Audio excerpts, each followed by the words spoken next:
वारकऱ्यांना पोलीस प्रशासनातर्फे एक नम्र आवाहन आहे की आपण पाहताय इंद्रायणी नदीला अगदी जोराचा पूर आलेला आहे आणि नदीची पूर पातळी ही नदी ओसांडून वाहत आहे।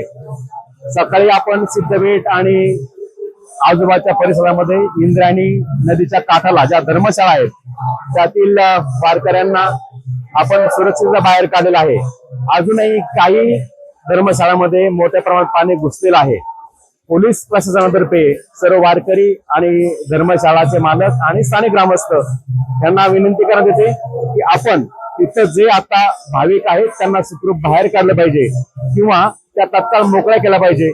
नवीन तिथं कोणालाही जाता येणार नाही याची दक्षता घेतली पाहिजे, कारण पूर हा वाढत आहे। पश्चिम पाट्यामध्ये जोरात पाऊस पडत आहे। तसेच इंद्रायणी नदीवरून आळंदीला येणारे जे मार्ग आहेत ते आता बंद झाले आहेत। इंद्रायणीच्या आळंदी परिसरातील सर्व पुलांवरून पाणी चाललंय, आपण रस्ते बंद केले आहेत। त्यामुळे आता इंद्रायणी नदीवरून आळंदी यायला एंट्री नाहीये।